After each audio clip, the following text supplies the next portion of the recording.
as the deer panteth for the water, so my soul longeth after thee. You alone are my heart's desire, and I long to worship thee. Welcome to the Discipleship Cruise. As you gather your heart, gather your friends, your writing materials and your Bibles, let's go to God together. Father, we thank you for this opportunity and this very great privilege of allowing us to come into your presence. Lord, we thank you because nobody came to you ever and returned the same. But we are praying that your word will come to us, that your word will achieve the purpose unto which you are sending it to us at this moment. To heal, to deliver, to transform, to create, to do everything your word does. Lord, please open for us the heavens and speak with us by your Spirit. In Jesus' name we pray. Let's get back quickly to Genesis chapter 35, where we were last time. We couldn't go far. So let's try and see whether we can make some progress. We're not rushing, yet we are rushing. I want to say it again to you. The Bible is a treasure field. If you dig in it, you will become very rich. If you are lazy and you neglect it or desire some other things more than the Bible, you may get earthly riches, but you will remain a poor person. God is the source of every good and perfect gift cometh down from above, from God, and is the source of everything. And He has graciously given us His mind, His word, and to neglect, to dig into it and find out what is He saying is a bane of many. We want to go again, and please remember that you must dig into it. We have been in this chapter we have been here before, we are coming back, and I don't know when we'll be able to get out of it.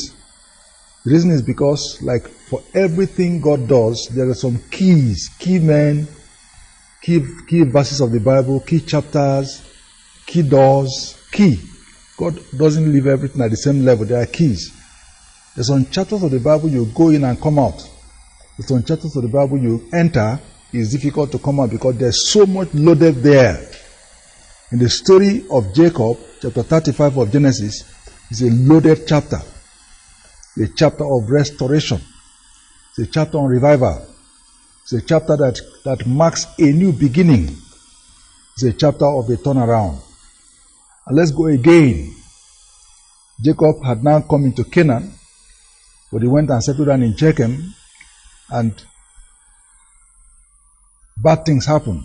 And God said, move on to Bethel. That's where I made a covenant with you. So let's read together again from verses 1 to 8, like we did last time, and take some few more issues to pray. Trusting God that as we go on and on, your Bible will become interesting to you. That's why we call this series, Enjoy Your Bible. The Bible is enjoyable and of utmost profit. It makes a man a winner and an overcomer in life. So let's go together. And God said unto Jacob, arise, go up to Bethel, and dwell there, and make thee an altar unto God that appeared unto thee when thou fleedest from the face of Esau thy brother. Then Jacob said unto his household, and to all that were with him, put away the strange gods that are among you, and be clean, and change your garments. And let us arise and go up to Bethel, and I will make there an altar unto God, who answered me in the day of my distress, and was with me in the way which I went. And they gave unto Jacob all the strange gods which were in their hand, and all their earrings that were in their ears.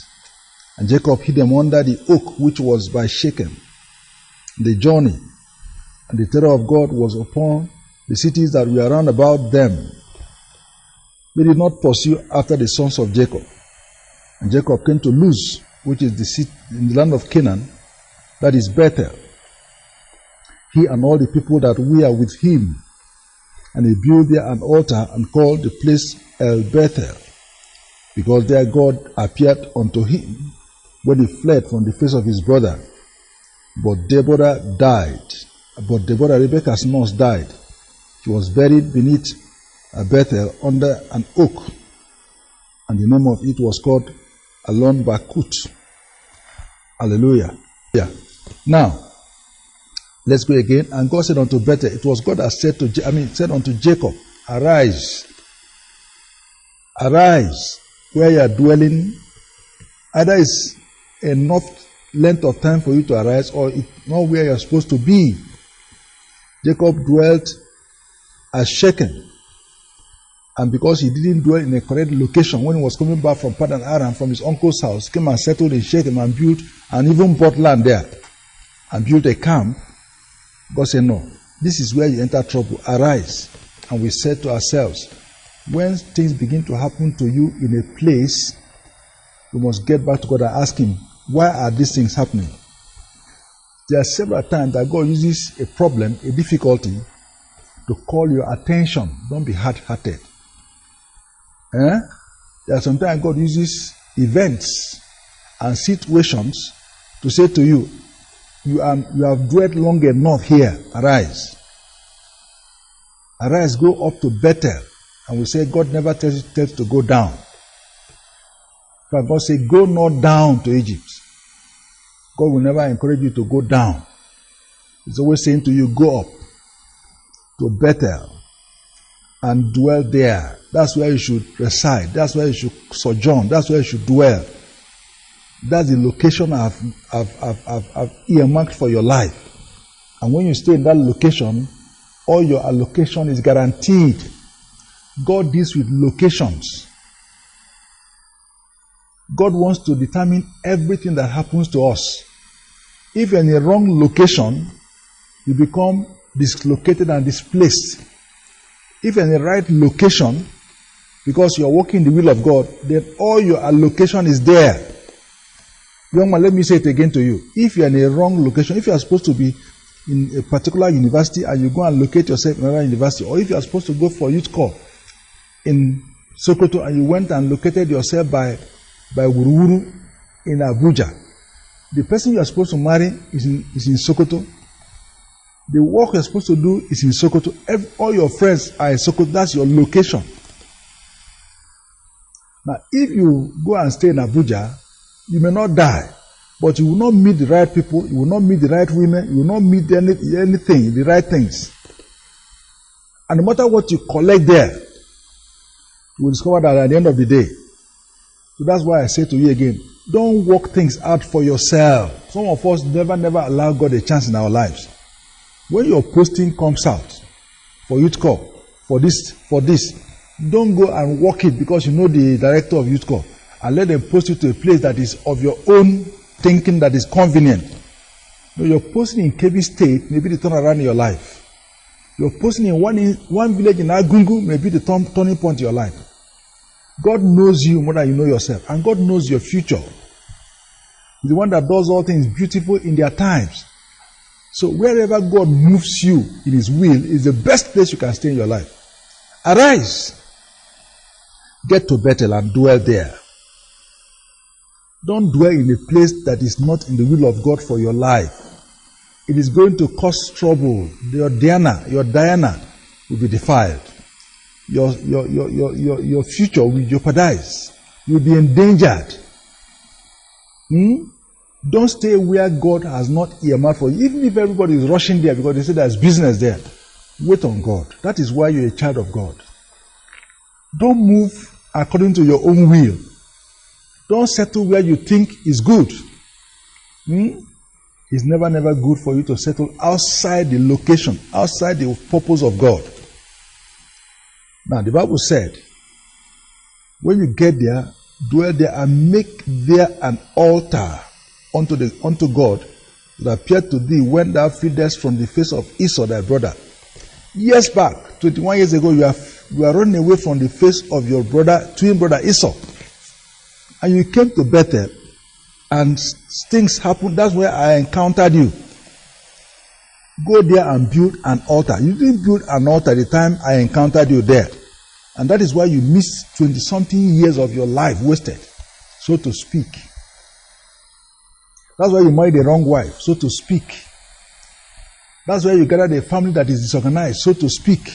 Because if you had built an altar in Bethel when I met you that time, and you start at that altar, and we had fellowship at that altar, and we ate together there, and my dealing with you came to a conclusion in that place, then I will be the one that is going to send you to Pananara.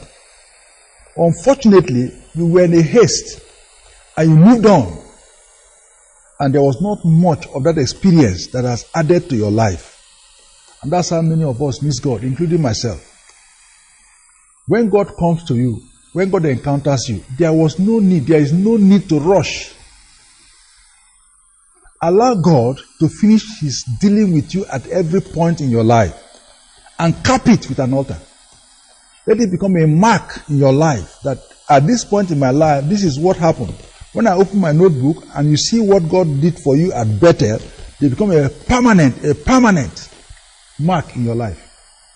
And I want to beg you, it is haste. He that puts his trust in God does not make haste.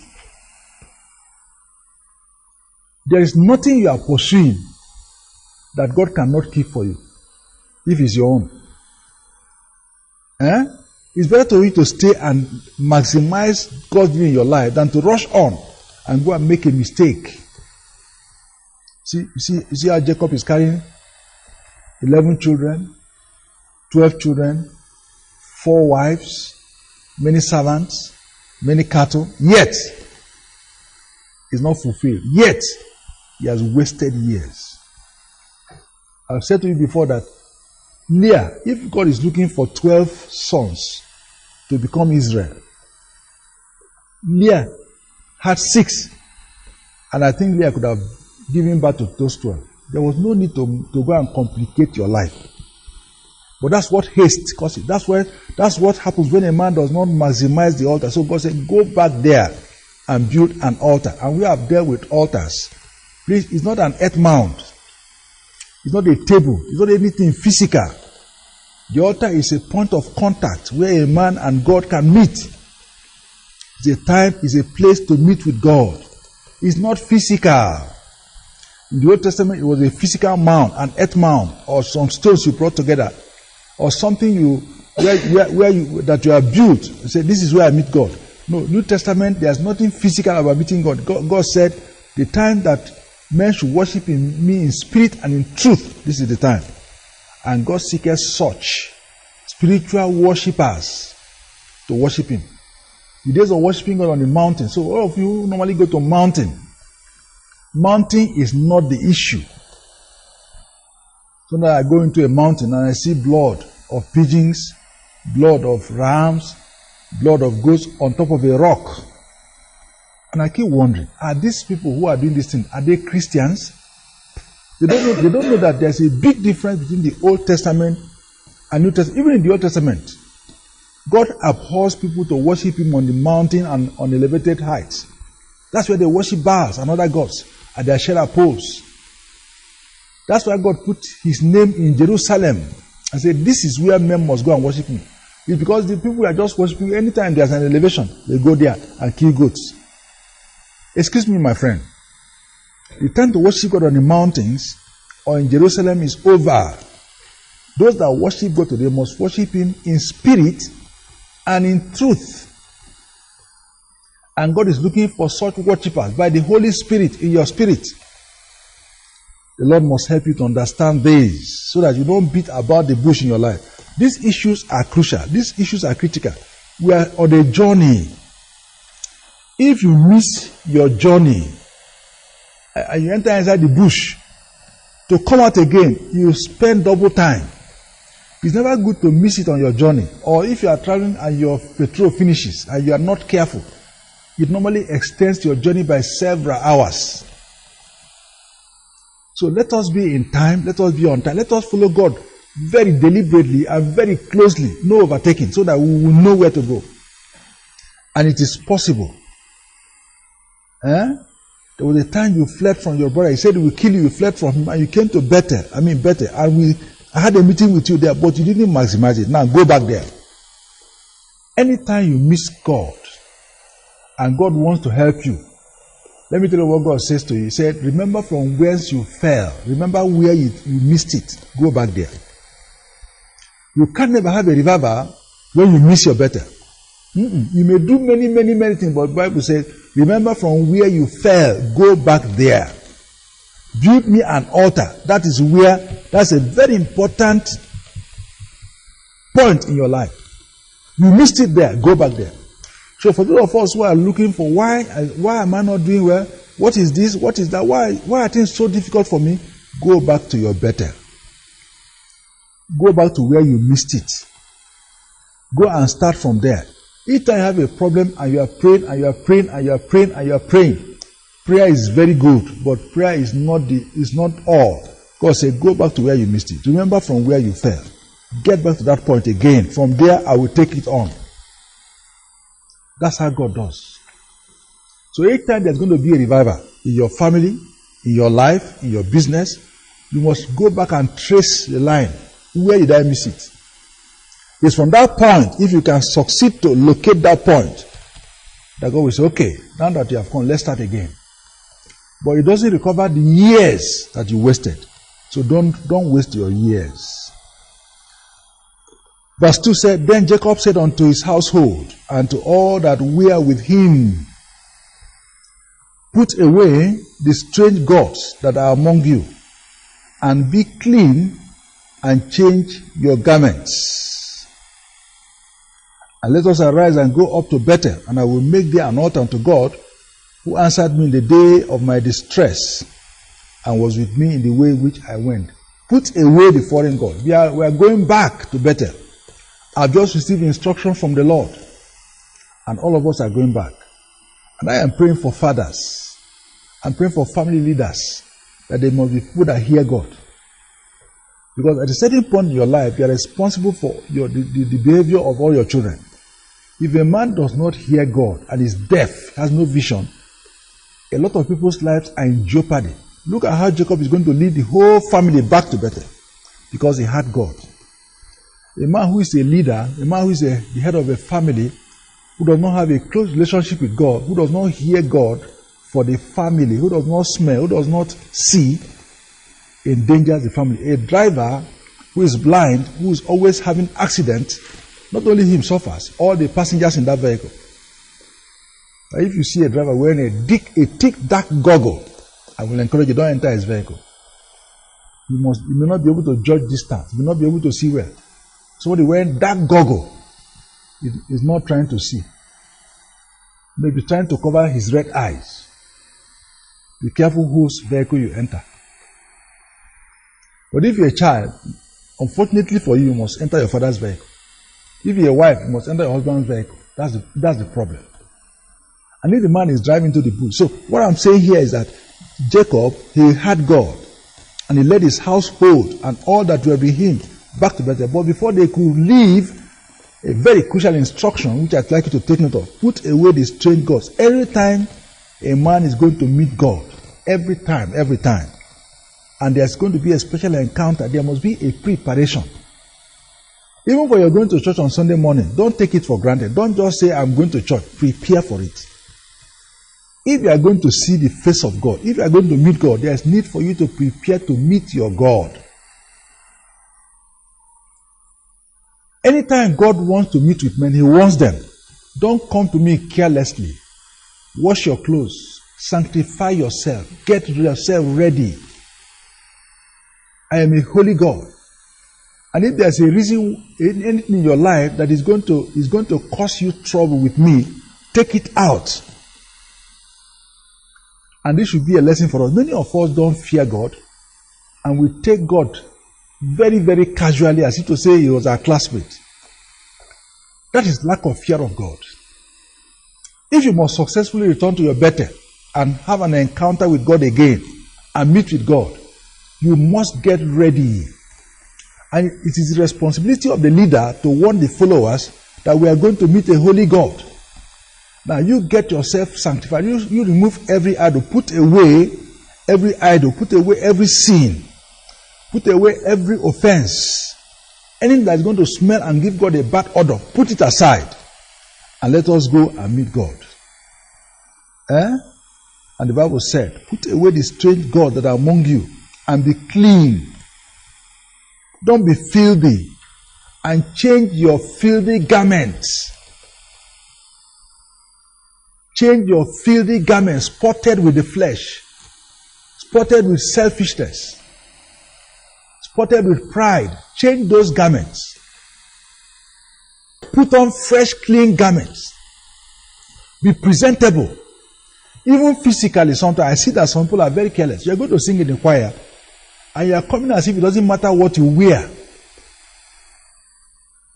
You are going to officiate. You should look presentable. If you are going for an interview, you don't just walk into the interview as if before the panel and you're wearing anything you like. No. There is something that is presentable. I'm not saying you should go and buy and be so lavishly dressed. No. But you must wash your dress. You must be clean. You must tuck in your shirts. And you must be presentable to God. If you fear the governor and you fear an interview panel because you are looking for an ordinary job where you are going to meet the Almighty God, why won't you get ready? Sanctification becomes critical. And not just because you are going to meet God all your days, but each time you are going to meet God in a particularly, you must enter His gate with thanksgiving. You must enter His courts with praise. You must be presentable. You must not be too casual because you're going to meet deity. Even if it's your father. He's a great father. So friend, this is a procedure we must adopt. And the Bible says, and they gave Jacob all the strange gods which were at their heart. I didn't know that they were carrying all this company of people were carrying strange gods. They were carrying strange gods, idols, images. And I don't want to be shocked. I've seen a young man inside the church. He was carrying an idol under his underwear. So women put jigida around their waist. Some people carry talisman inside their pocket because they are afraid of their shadow to defend them. Some of them, their parents gave them when they were leaving the village and say, anytime you go anywhere, put this so that nobody can do you any harm. Some people, before they enter their shop, before they open the door every morning, they first of all say some incantations. These are people who are living in terrible fear. And they have gone to get some things from some native doctors or some sorcerers to defend themselves. Beyond this, so they were carrying gods. Rachel was an idol worshipper. I hope you know that Rachel was an idol worshipper. She carried her father's gods and was going with Jacob. We have seen that. Even up till now, I'm sure that Rachel, many of the people that they had there as servants, maybe her own sons, or the sons of Jacob, maybe some of them are even carrying idols. He said, look, bring all your idols. They gave Jacob all the strange gods which were in their hand, and all their earrings which were in their ears. Now you may think I'm talking about physical earring now. No. Earring is not an idol. As far as it's not in your heart. A lady can wear an earring. It doesn't make her an idol worshipper. There's a harlot's earring. There's one that harlots normally wear to attract men. But a good, simple earring, if you want to.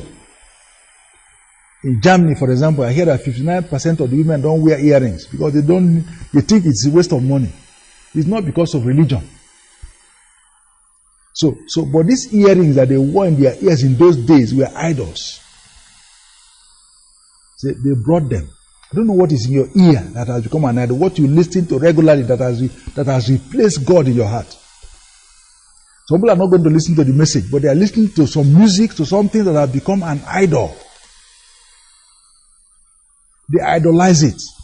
They worship those musicians. They worship those music. There was a time it was Rastafarians. And it became an idol. Became almost like a god. And of course, you know that music invokes idols. And they gave it them to Jacob, and Jacob buried them under the oak which was by Shechem. So, as I conclude now, what are the idols that you are carrying? It could be your profession, it could be your career, it could be wealth, it could be your children, it could be your wife. Whatever has replaced God in your heart, that you are giving much more importance than God, is an idol.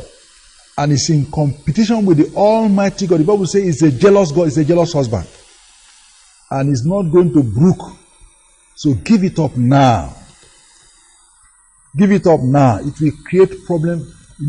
The Bible says idolatry and covetousness are the same thing. So as I pray with you again, if it is God you want to meet, you must be clean and free from idols. What are the idols? Some of us are into occultism, modern occultism, Ujabo, clairvoyance, astral travels, all these kind of things that people practice. Don't go near it. Even if it's native one, divination, magic, don't go near them. But even the modern art that looks safe, you worship your children, they are misbehaving, but you cannot beat them because you fear them more than you fear God. Can I pray with you? Lord, please do not leave us alone. Do not allow us to keep going our way. Do not allow us to keep worshiping idols and keep despising you. I want to beg you now, oh God, as your people turn to you again and turn their backs on these idols, I just beg you that you will allow us to come and meet with you, that you will beg these idols for us, and you will cleanse us and make us fit to go with you. Lord, go with us and bring us to the expected end. In Jesus' name we pray. For further inquiry or counsel, contact Threshers Media Center, number 1, Refuge Close, Ongwambarde, Sabon Tasha, Kaduna. Telephone numbers 0814-408-9412, 0805-845-5719. Email address threshersteam@yahoo.com, or you could visit our website at www.threshersteam.org.ng.